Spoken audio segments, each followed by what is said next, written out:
नमस्ते मित्रों, जयराम जी की मधुरम हिंदी उदयपुर मेवाड़ में आप सभी मित्रों का स्वागत करता हूं और विशेष रूप से हिंदी वालों से कह रहा हूं और साथ ही साथ हिंदी के अलावा अन्य विषयों के जो विद्यार्थी हैं, राजनीति विज्ञान के, इतिहास के, उन सब से आग्रह कर रहा हूं। संस्कृत शिक्षा विभाग की जो परीक्षा आरपीएससी द्वारा आयोजित की गई है ना, इसमें आज जीके का पेपर हुआ है और जीके के पेपर में वास्तव में देखा गया कि एक कक्षा में 24 की सीटिंग है, तो किसी कक्षा में 3, किसी कक्षा में 2, किसी कक्षा में 4, 6, बस अधिकतम बच्चे दिख रहे हैं। और सेंटर की पूरी उपस्थिति को अगर देखा जाए तो किसी सेंटर पर 268 की जो है संख्या है, पता चला कि 64 लोग ही वहां उपस्थित हैं, 62 लोग ही वहां पर उपस्थित हैं, यानी अनुपस्थिति की संख्या बहुत ज्यादा है।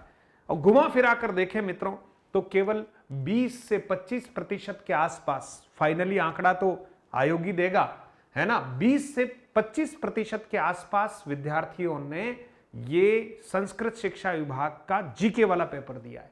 1,12,000 से अधिक बच्चे रजिस्टर्ड थे और उसमें से लगभग 20%, तो इसका मतलब एक मोटा मोटी अनुमान लगाते हैं कि 20 से 25,000 बच्चों ने ही परीक्षा दी।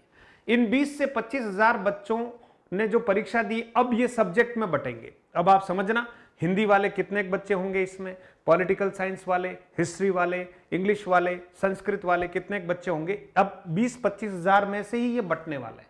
तो आप मान के चलिएगा, हिंदी व्याख्याता बनने वाले जितने मित्र हैं जिन्होंने तैयारी की है और वो सेंटर दूर होने की वजह से जाने का इरादा त्याग रहे हैं, तो घाटे का सौदा है मित्रों। मैं आपसे आग्रह कर रहा हूं, इतनी सी बात मेरी मान लेना, आप चले जाना, है ना, ये आदेश मानो, आग्रह मानो, जो भी मानो, है ना, आप लोग पेपर देने चले जाना, पैकअप करो और सीधा कूच करो, विजय की यात्रा प्रारंभ करो मित्रों। बहुत अच्छा होगा अगर आप पेपर देने चले जाएंगे और उस दिन आप याद करोगे जिस दिन परीक्षा परिणाम आएगा और आपको लगेगा कि सर ने कहा था कि चले जाना, चले जाना, है ना, आपके चयन की संभावनाएं कई गुना बढ़ गई है। बस इतना सा कहना चाह रहा हूं, अगर आप मानते हैं कि मैं आपसे एक निस्वार्थ अपील कर रहा हूं जिसमें आप ही की भलाई है, तो निश्चित तौर पर आपसे आग्रह करूंगा, आप चले जाना। सेंटर जयपुर आया हो, अजमेर आया हो या जहां जोधपुर आया हो, जहां आया हो वहां चले जाना यार, है ना, हमें यात्रा करनी है और ये एक प्रकार से हमारे लिए बहुत फायदे का सौदा होगा।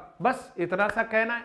बाकी आप सबको हिंदी व्याख्याता बनने की एक अग्रिम शुभकामनाएं देता हूं। अच्छा प्रदर्शन कीजिए, जीके का पेपर निश्चित तौर पर आपने अच्छे से दिया होगा और अब बारी है अपने सब्जेक्ट की, जिसमें तो आप माहिर ही हैं। सब्जेक्ट से ज्यादा डर नहीं लगता मित्रों, क्योंकि इसमें तो हमने बहुत सारी मेहनत कर रखी है। बहुत बहुत धन्यवाद। आग्रह को स्वीकार कीजिए और कूच कीजिए। विजयी भवः।